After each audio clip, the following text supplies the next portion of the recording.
There is one truth so powerful, so unshakable, that if you grasp it, you will never fear failure again. Your mind is the master key to your success. And if that mind is governed by a positive mental attitude, no failure can ever be final. You may be defeated temporarily, yes. You may be knocked down. You may lose the money, the relationship, the position, the deal. But if you do not lose your mental attitude, if you do not surrender the one thing that governs all things, then you are never truly beaten.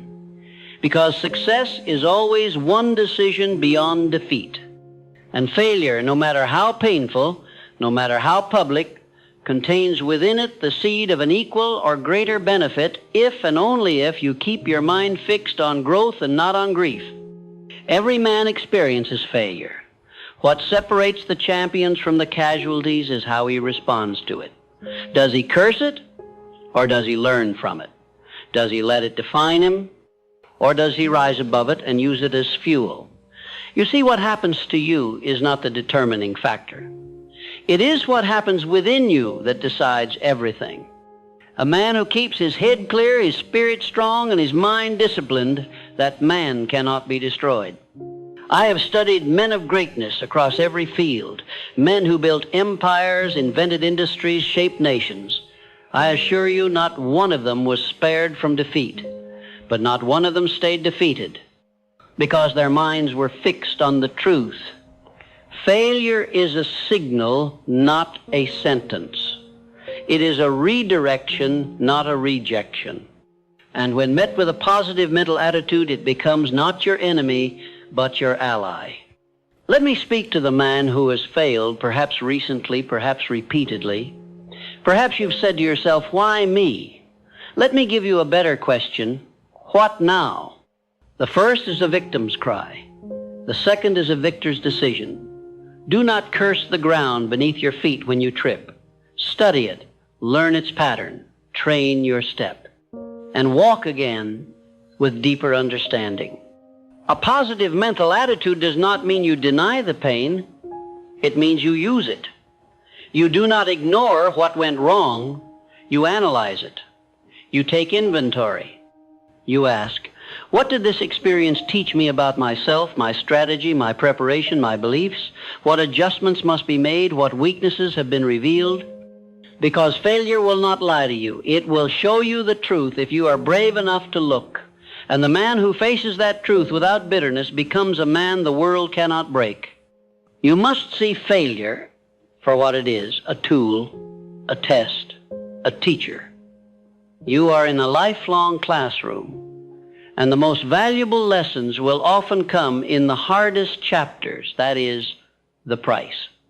But what you gain in return, wisdom, strength, confidence, is worth tenfold what you lost. If you throw away the lesson, you pay the price again and again. But if you extract the lesson, you begin to move like a man who has vision, not because he hasn't failed, but because he knows what to do with it. When you fix your mental attitude toward growth, nothing is wasted. Not the pain, not the loss, not the setback. You begin to see clearly that everything serves you, even the things that once seemed sent to destroy you. You start to reframe your experiences. Instead of saying, I failed, you begin to say, I've discovered what doesn't work, and now I'm one step closer to what does. That is not delusion, that is discipline. But how do you build this attitude in the face of defeat? You begin by choosing your thoughts with the same precision a surgeon chooses his tools. You do not allow the weeds of fear, doubt, and self-pity to take root in your mental garden. You uproot them the moment they appear. You replace them with thoughts of courage, clarity, and confidence. You say to yourself, not once but repeatedly, this is temporary. I am still in command. I am not what happened to me. I am what I decide to do next.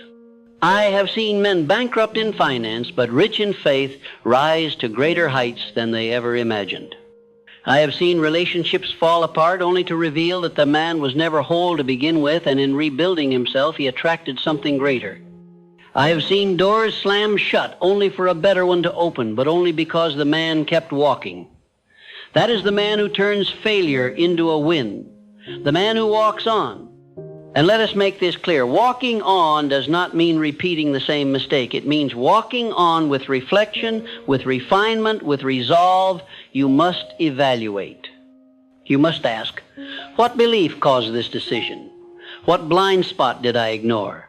What warning did I dismiss? What can I do better next time, and when will I start?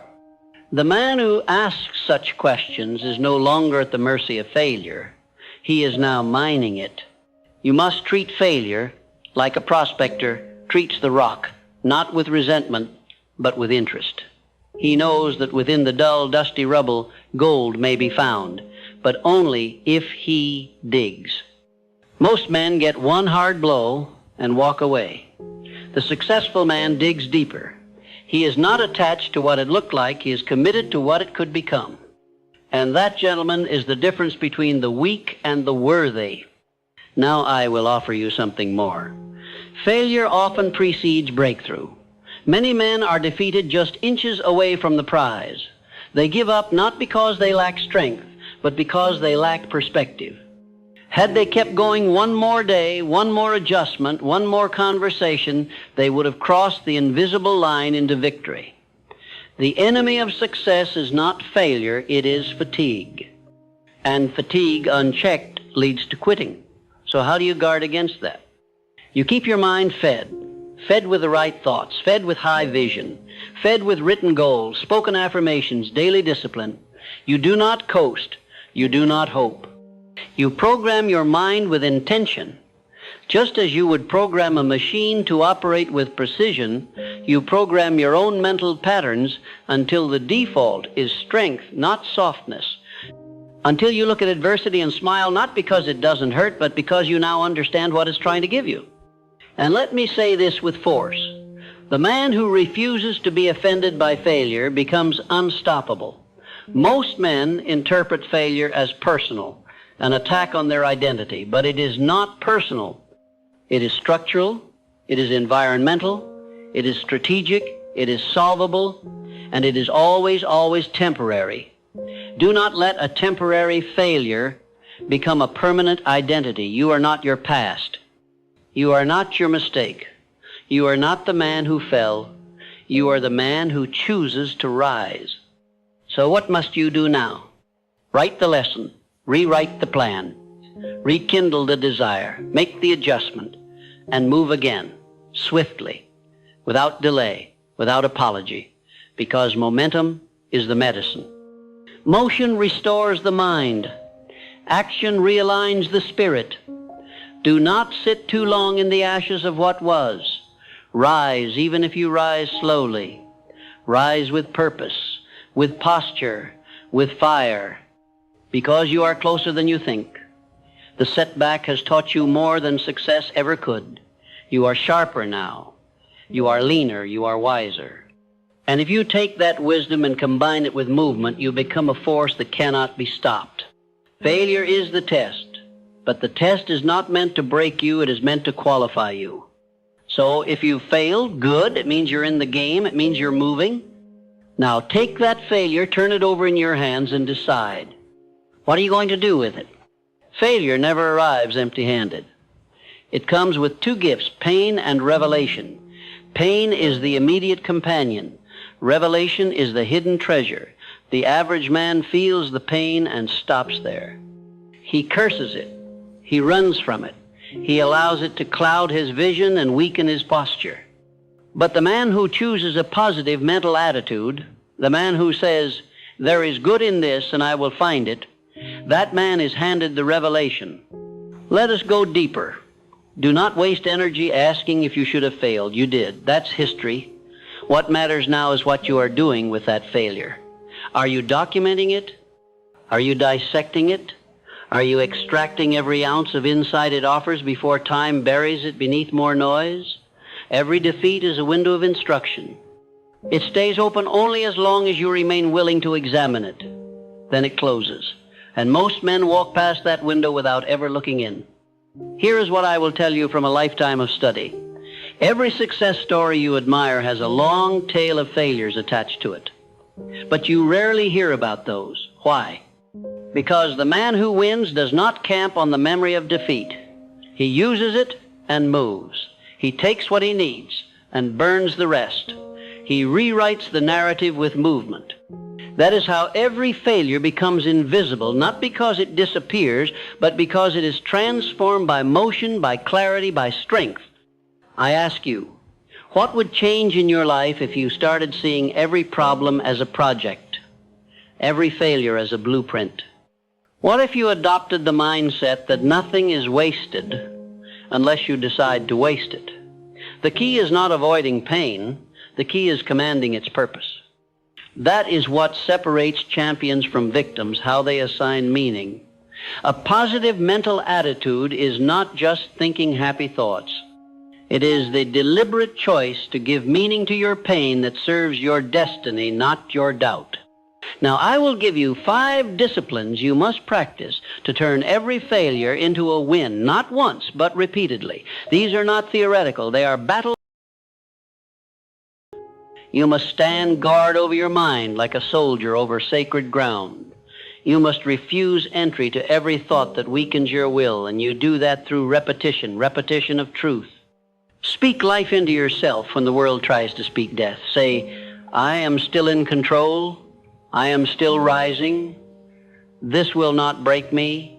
This will build me. Discipline 3.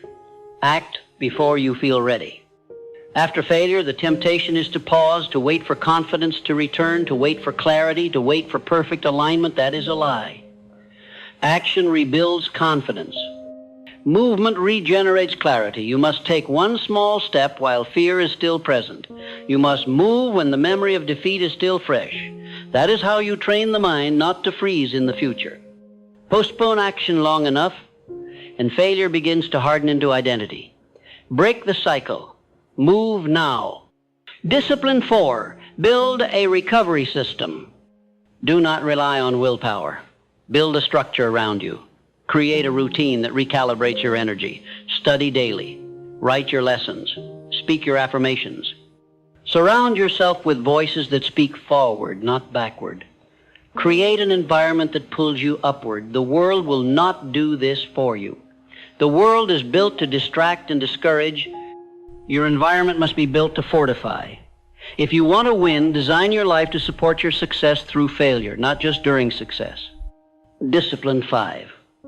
Use failure as a filter, not a fate. Failure does not mean you are off the path. It means you have discovered the wrong turn. Adjust, reroute, re-aim, but do not redefine yourself by the error. You are not what happened. You are what you choose to become through what happened. The man with a positive mental attitude uses failure as feedback. He does not personalize it. He filters it and uses it to elevate the next move. Let me give you this. There is no such thing as a permanent loss. There is only unclaimed wisdom. And wisdom is what turns scars into symbols of power. When you begin to see that, your relationship with failure changes forever. You stop fearing it. You start expecting it. Not because you welcome defeat, but because you understand it as the next instructor on your path. It becomes part of your process, a signal that you are stretching, not shrinking, that you are trying, not retreating, that you are building something too big to succeed on the first attempt. Do not envy the man who has never failed. Pity him, for he has never grown. He has never been tested. He has never tasted the fire that refines real greatness. That man will crumble when the storm comes. But you, the man who has failed and kept rising, you are becoming unbreakable. You are building something deeper than success. You are building fortitude. And fortitude will take you farther than charm, talent, or luck ever could. Now, I will leave you with one final truth. This truth will outlive trends. It will outlast tactics. It will carry you through storms and silence, confusion, and clarity. Listen carefully. So long as you maintain a positive mental attitude, so long as you hold fast to faith, motion, and belief in your God-given potential, no failure can destroy you, not ever. Failure may visit, but it cannot live in the house of a man who refuses to feed it. Defeat may strike, but it cannot linger where the fires of desire still burn. Loss may arrive, but it cannot dominate the mind that is filled with hope, purpose, and persistent action. Do not surrender your mind.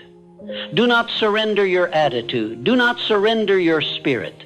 The man who wins is not the man who avoids the fall. It is the man who builds wings on the way down. So rise. Rise from the failure. Rise from the fear. Rise from the false idea that your past defines you. It does not. Your attitude does. And with a positive mental attitude, all things, even failure, serve your success.